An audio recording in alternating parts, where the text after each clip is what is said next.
उनमें से एक अध खुले दरवाजे में बैठकर सिगरेट के कश लगाने लगा। थोड़ी देर बाद बाहर सन्नाटा हो गया। ये इसराइली सीक्रेट सर्विस के आदमी थे। उन्हें किसी न किसी तरह मेरे बारे में मुखबरी कर दी गई थी। मैं उनकी गिरफ्त में आ गया और थोड़ी देर बाद उनके आला अफसर मुझसे पूछगिछ करने आने वाले थे। जाहिर था कि अगर मैं कुछ बताता या न बताता तो भी ये लोग मुझे जिंदा छोड़ेंगे नहीं। मेरी मौत यकीनी थी। यही एक मौका था कि मैं अगर होशियारी से काम लूं तो यहाँ से फरार हो सकता हूँ। मैंने अपने पहरेदार इसराइली दहशतगर्द की तरफ देखा। अधखुले दरवाजे के बाहर रात की तारीकी फैली हुई थी। इसराइली दहशतगर्द अपनी स्टिंग गन गोद में रखे दरवाजे से टेक लगाए बैठा बड़े मजे से सिगरेट पी रहा था। मौत लम्हा ब लम्हा मेरे करीब आ रही थी। मैंने एक्शन शुरू कर दिया और दहशतगर्द की तरफ मुखातिब होकर इब्रानी में कहा, मेरे दोस्त, मैं तो मर रहा हूँ क्योंकि मेरा राज खुल गया है। मुझे अपनी जिंदगी की कोई उम्मीद नहीं रही। मेरी एक ही इकलौती बेटी है। मेरे बाद उसका कोई सहारा नहीं होगा। दहशतगर्द ने बाहर थूकते हुए गुस्से में कहा, खामोश रहो। अब मैंने तुरुप का पत्ता फेंका।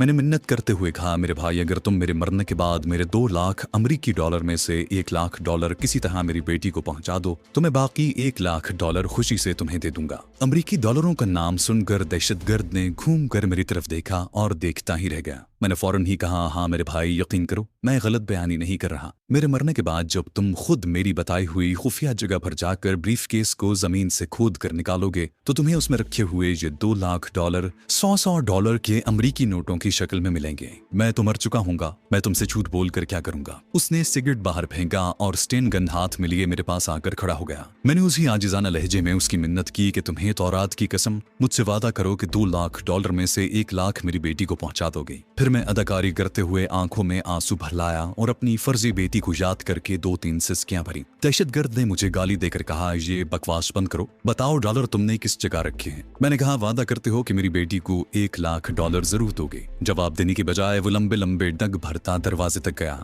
झांक कर इधर उधर देखा, फिर तेजी से मेरे पास आया और बोला, अब मैं वादा करता हूँ, लेकिन पहले मुझे वो जगह बताओ जहाँ तुमने डॉलर छुपा रखे। मैंने एक ठंडा सांस भरा और बोला, मुझे कागज पेंसिल कहीं से ला दो। मैं तुम्हें कागज पर उस जगह का नक्शा बनाए देता हूँ जहाँ 2 लाख डॉलर चट्टान के नीचे दफन है। उसने मेरा सीधा हाथ रस्सी से निकाल दिया और जेब से एक छोटी सी नोटबुक मेरे सामने रख दी। उसके साथ एक नन्ही सी पेंसिल भी लटक रही थी। मैंने नोटबुक को खोला और दहशतगर्द की तरफ देखा। मेरे भाई, मैंने शाम से कोई सिगार नहीं पिया। वो सामने फर्श पर मेरे सिगार पड़े हैं, उनमें से एक सिगार पीने की इजाजत दो ताकि मैं ताजा दिमाग होकर तुम्हें नक्शा बना कर दे सकूं। दहशतगर्द को भला इस पर क्या एतराज हो सकता था, क्योंकि वो तो जानता ही नहीं था कि जिस सिगार को वो महज एक बेजरर सिगार समझ रहा है, हकीकत में वो उसकी मौत का परवाना है। उसे इस तरफ से इत्मीनान था कि मैं भागकर कहीं नहीं जा सकता। उसे ये भी मालूम था कि मेरी मौत यकीनी है और हो सकता है कि मैं वाकई मरने से पहले अपनी जमा पूंजी अपनी बेटी के हवाले करना चाहता हूँ। उसको गुस्सा मेरी इस हरकत पर आ रहा था कि मैं देर कर रहा था। उसने फर्श से सिगार उठाकर मेरे मुंह में ठूंस दिया और जेब से माचिस निकालकर बोला, एक बात का ख्याल रखना, अगर तुमने किसी दूसरे अफसर से इस बात का जिक्र किया तो किसी को तुम्हारी बात पर यकीन नहीं आएगा और तुम्हारा बनाया हुआ ये नक्शा मैं थोड़ी देर बाद ही जाया कर दूंगा। लेकिन उसके बाद मैं तुम्हारी बेटी को 1 सेंट भी नहीं दूंगा,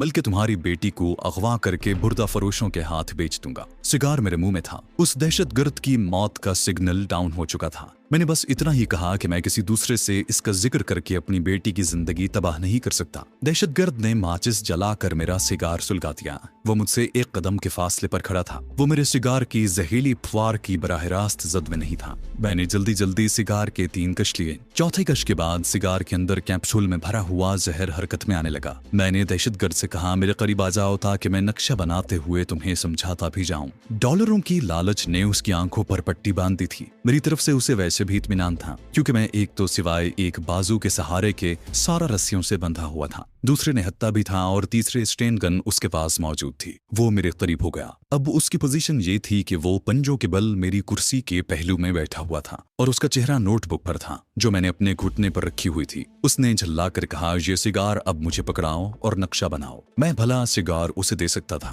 उसकी समाजत करते हुए कहा, बस 1 कश और लगा लूं। मैंने चौथा कश लगाया। मुंह से धुआं निकालते ही सिगार सिगार का रुख दहशतगर्द के चेहरे की तरफ किया और बोला, अब तुम सिगार ले सकते हो। उसने हाथ बढ़ाया ही था कि मैंने सिगार को दरमियान से दबा दिया। सिगार के अंदर तंबाकू के पत्तों में लिपटे हुए साइनाइड के जहरीले महलूल के कैप्सूल पर दबाव पड़ा। सिगार में से नजर न आने वाली मोहलक फुआर निकलकर दहशतगर्द के चेहरे पर पड़ी। जहरीले सिगार के बारे में आप पहले भी जान चुके हैं। ये KGB की खास इजाद थी और मेरे पास सीक्रेट सर्विस के जराये से पहुंचे थे। इनमें आला तरीन टेक्नोलॉजी की महारत से एक कैप्सूल बंद होता है। इस कैप्सूल में साइनाइड जहर का महलूल भरा होता है, जो दुनिया का तेज तरीन, मोहलत तरीन और इंतहाई सरीउल असर जहर है। सिगार की हल्की सी आंच लगने के बाद जब उसे दरमियान से दबाया जाता है तो उसमें से जहरीली फुआर निकलकर सामने खड़े आदमी पर पड़ती है। इस जहर को इस तरीके से ब्लेंड किया गया था कि कपड़ों में से जिस्म के मसामों में घुसकर इंसान के जिस्म को मफलूज कर देता है। इंसान सेकंड के 1000वें हिस्से में मर जाता है। और सबसे अनोखी बात यह है कि दुनिया का बड़े से बड़ा डॉक्टर भी पोस्टमार्टम के बाद सिवाय इसके किसी नतीजे पर नहीं पहुंच सकता कि मौत हरकत कल्ब बंद होने से वाक़ हुई है। चुनाचे जब मेरे हाथ में पकड़े सिगार में से साइनाइड जहर की फुआर इसराइली दहशतगर्द के चेहरे पर पड़ी तो वो पंजों के बल बैठे बैठे दूसरी तरफ को झूल कर गिर गया। वो मर चुका था। मैंने जलते हुए सिगार की मदद से दूसरे बाजू की रस्सी को जला डाला, फिर सिगार को कुर्सी के हत्थे से रगड़कर बुझाया, उसे जेब में डाला और टांगों की रस्सियां खोल दी। अब मैं आजाद था। तेजी से उठकर फर्श पर बिखरे हुए बाकी 3 सिगार और लाइटर उठाए,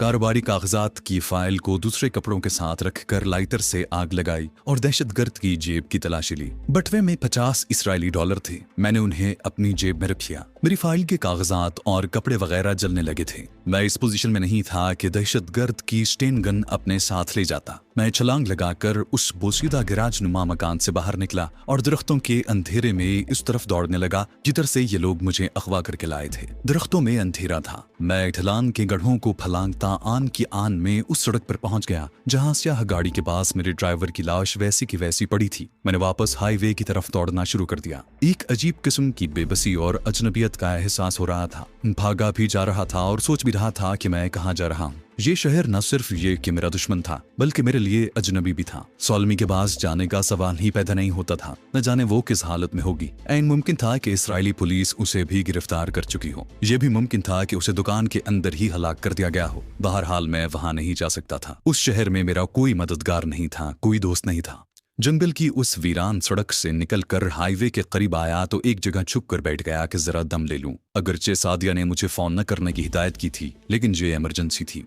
मैंने यही फैसला किया कि हाईवे पर कोई टेलीफोन बूथ ढूंढकर उसे जेरूशलम फोन करने की कोशिश करता हूँ। मेरे पास मेरा पासपोर्ट और इसराइली शनाख्ती कार्ड भी मौजूद था। मुझे बताया गया था कि अगर कभी इसराइल में किसी हाईवे के बूथ से ट्रंक कॉल करनी पड़ जाए तो उसका तरीकाकार क्या है। मैं ज्यादा देर उस इलाके में नहीं रहना चाहता था। मैं उठकर हाईवे पर आकर खड़ा हो गया। जिस तरफ से मैं आया था उधर से किसी किसी वक्त कोई गाड़ी या बड़ा ट्रक आ जाता। मैं अंगूठे से आगे की तरफ इशारा करने लगा। इसका मतलब था कि मुझे लिफ्ट की जरूरत है। कई गाड़ियां मुझे नाउम्मीद करती गुजर गईं। आखिर एक वैगन सड़क से उतरकर रुक गई। मैं दौड़कर आगे गया। ड्राइविंग सीट पर एक बूढ़ा बैठा था। उसने सर बाहर निकाल कर इब्रानी में कहा, ऊपर आ जाओ। मैं शुक्रिया अदा करते हुए उसके साथ वाली सीट पर रखे प्लास्टिक के लिफाफों को एक तरफ हटाकर बैठ गया। वैगन एक बार फिर हाईवे पर चढ़ी और पूरी रफ्तार से चल पड़ी। बूढ़े ने पूछा कि मुझे कहाँ जाना है। मैं उसे क्या बताता। मैं तो वहां से दूर, बहुत दूर निकलना चाहता था। मैंने जवाब में उसे बताया कि मेरी गाड़ी का साथ वाली सड़क पर ब्रेकडाउन हो गया है और मैं आगे किसी टाउन में जाकर रात बसर करना चाहता हूँ। बूढ़े ने ताज्जुब से कहा, क्या तुम इस शहर में नए हो?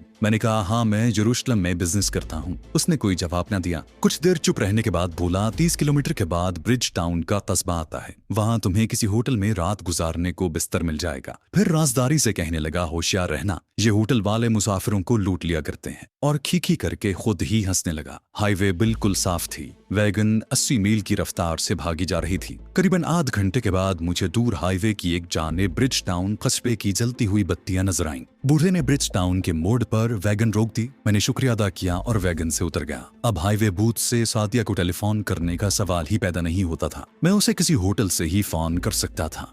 ये तिल अबीब के मॉडर्न शहर का जदीद तरीन कस्बा था। खुशनुमा इमारतें जगह जगह रोशनियों में झिलमिलाती खड़ी थी। गैस स्टेशन भी बकाए नूर बना हुआ था। हाईवे से थोड़ी ही दूर अंग्रेजी के बड़े बड़े हुरूफ में होटल लिखा था। ये हुरूफ रोशन थे। रात के 11:15 बज रहे थे। होटल के काउंटर पर एक नौजवान यहूदी मौजूद था। $20 अदा करने पर मुझे एक छोटा सा कमरा मिल गया जिसमें सिर्फ एक बिस्तर लगा था। बाथरूम एक कोने में था। मैंने उसे कहा कि मैं यरूशलेम एक जरूरी फोन करना चाहता हूँ। उसने अपनी घड़ी की तरफ देखकर काउंटर के कोने में रखे फोन की तरफ इशारा किया। मैंने रिसीवर उठाया और सादिया के घर का नंबर मिलाया जो मुझे जुबानी याद था। कुछ देर घंटी बजती रही, फिर सादिया की नींद में डूबी हुई आवाज आई। मैंने अपना खुफिया नाम बताया और खुफिया जबान में उसे सारी सूरत हाल बयान कर दी। अगर कोई दूसरा मेरी गुफ्तगू सुनता तो उसे यही मालूम होता कि मैं किसी लड़की को हाईवे पर अपनी गाड़ी के ब्रेक डाउन होने की तफसील बता रहा हूँ। लेकिन उसके अंदर एक खुफिया कोड के अल्फाज छुपे हुए थे जिनको सादिया समझ रही थी। वो भी मुझसे उसी खुफिया जबान में बात कर रही थी। वो परेशान हो गई। ये परेशानी उसकी आवाज से नहीं बल्कि उसके अल्फाज से जाहिर थी। उसने कहा कि मैंने इंतहाई ना तजुर्बाकारी और हिमाकत का सबूत दिया है।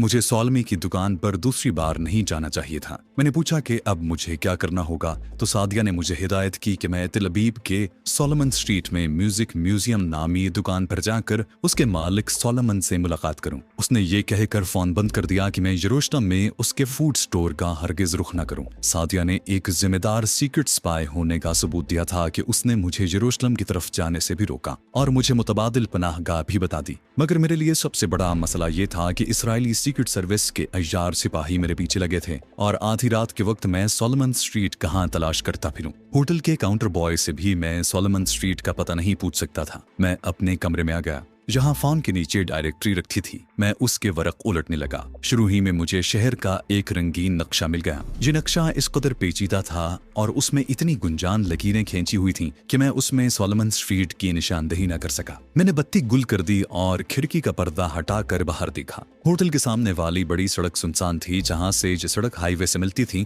वहां गैस लाइट रोशन थी। होटल के आगे भी मरकरी बल्बों की रोशनी फैली हुई थी। मैंने किसी कागज पर लिखने की बजाय म्यूजिक म्यूजियम सोलोमन स्ट्रीट और म्यूजिक म्यूजियम के मालिक सोलोमन के नाम को बार बार दोहराकर अजबर कर लिया था। मुझे इस बात की बेचैनी थी कि मैं एक इसराइली एजेंट का खून करके आ रहा हूँ और सीक्रेट सर्विस के आला अफसरान मुझसे पुछगिछ के लिए हाईवे के बगली जंगल वाले गिराज में पहुंच गए होंगे और जब उन्होंने मेरी बजाय वहां अपने साथी की लाश देखी होगी तो सारे शहर की सीक्रेट और सिविल पुलिस को मेरा हुलिया बताकर खबरदार कर दिया गया होगा। मैं वारदात के मकाम से ज्यादा दूर भी नहीं था। होटल के आदमी ने भी मुझे देख लिया था। वो पुलिस या सीक्रेट सर्विस के आदमियों को मेरा हुलिया बता सकता था। मैं एक तरह से अपने ही जाल में फंस गया था। मुझे यहाँ से भाग जाना चाहिए। मेरा जहन बार बार मुझे यही कह रहा था। चुनाचे मैं खामोशी से कमरे से निकलकर कॉरिडोर में दबे पांव चलता हुआ होटल की छोटी सी लॉबी के सुतून के पीछे आकर रुक गया। होटल बॉय काउंटर के पीछे कुर्सी पर ऊँघ रहा था। ये मौका बड़ा गनीमत था। मैंने दबे पांव लॉबी उबूर की और दूसरे लम्हे होटल के सामने वाली छोटी सड़क के फुटपाथ पर तेज तेज कदमों से हाईवे की तरफ चला जा रहा था। हाईवे पर गाड़ियों का ट्रैफिक न होने के बराबर था। मैं सड़क के किनारे जरा हटकर शुमाल की तरफ चलने लगा। दूर ऊंची इमारतों की रोशनियां आधी रात की तारीकी में सितारों की तरह झिलमिला रही थीं। इस दौरान मैं सिर्फ 2 बड़ी वैगनें सड़क पर से गुजरी थीं। मैं लिफ्ट लेते हुए घबरा रहा था। मुझे किसी खाली टैक्सी की तलाश थी। कभी ख्याल आता कि मैंने हाईवे पर आकर हिमाकत की है। मुझे जंगल की तरफ निकल जाना चाहिए था। हाईवे के आसपास दरख्त नहीं थे। मुझे दूर से देखा जा सकता था और फिर हाईवे पर दिन के वक्त भी कोई पैदल नहीं चलता था। मुझ पर शक हो सकता था। हाईवे भी कमबख्त शैतान की आंत की तरह लंबी थी। कोई आबादी भी नहीं थी। मैंने शायद जिंदगी में पहली बार घबराहट में बाहर निकलने का फैसला किया था और बहुत जल्द उसका भयानक नतीजा मेरे सामने आ गया। अकब से 2 गाड़ियां तेज रफ्तारी से आते हुए आगे निकल गईं। ये फौजी स्टेशन वैगनें थी। मैं तेजी से सड़क की ढलान में बैठ गया। कमबख्त छुपने के लिए वहां कोई झाड़ी भी नहीं थी। लेकिन अब वक्त गुजर चुका था। थोड़ी दूर जाकर दोनों गाड़ियों की ब्रेकें चीख उठी। मेरा दिल धक धक करने लगा। गाड़ियां बैक हुई और आन की आन में वो मेरे सर पर आखिरी हुई। मेरा जिस्म उनकी हेडलाइट्स की रोशनियों में था। खटाक खटाक उनमें से इसराइली फौजी स्टेन देने लिए छलांगे लगाकर उतरे और उन्होंने मुझे घेरे में ले लिया। मैं उठकर खड़ा हो गया और अपने आप को नॉर्मल रखने की कोशिश में मुस्कुराते हुए बोला, मेरी गाड़ी खराब हो गई थी। यहूदी कैप्टन ने मेरे चेहरे को गौर से देखा। फौरन ही पीछे से एक जीन्स और जैकेट में मलबूस आदमी लपक कर मेरे पास आया और मुझे गर्दन से खींच कर चिल्लाया, यही वो फलस्तीनी एजेंट है। मैंने भी उस शख्स को पहचान लिया था। छोटी छोटी मूंछों वाला ये वही दहशतगर्द था जिसने मुझे अगवा करके जंगल वाले गैराज में बंद किया था। मेरी बदकिस्मती का आगाज हो चुका था। फौरन ही मुझे हथकड़ी डाल दी गई। वहीं खड़े खड़े यहूदी कैप्टन ने मेरी तलाशी ली, मेरी जेब से सिगार निकाल कर उन्हें सूंघा, फिर उन्हें जमीन पर फेंक कर पांव से मसल डाला। ये मेरा बहुत बड़ा नुकसान था। मेरे बचाव की आखिरी उम्मीद भी बुझा दी गई थी। मैं अब उन जहरीले सिगारों से कोई काम नहीं ले सकता था। मैं मुकम्मल तौर पर इस्राएली फौजियों के रहमो करम पर था। मुझ पर सिर्फ फलस्तीनी एजेंट होने का ही नहीं बल्कि उनकी सीक्रेट सर्विस के एक आदमी को हलाक कर देने का भी इल्जाम था, जो जाहिर है साबित हो चुका था। मुझे गाड़ी में डालकर ये लोग तेजी से हाईवे पर पीछे की जानिब रवाना हुए। 4 सिपाहियों की स्टेन गन्नों की नालियों की रुख मेरी तरफ थे और मैं सर झुकाए अपनी किस्मत पर अफसोस कर रहा था। मुझे मेरी हिमाकत की सजा मिल गई थी। अगर मैं होटल से निकलकर हाईवे की तरफ आने की बजाय जंगल की तरफ निकल जाता तो हो सकता था बच जाता, लेकिन अब इस बारे में सोचना बेकार था। इसराइली अजियत कैंपों के बारे में मैंने जो रोंगटे खड़े कर देने वाली बातें सुन रखी थी, अब मैं उनसे खुद गुजरने वाला था।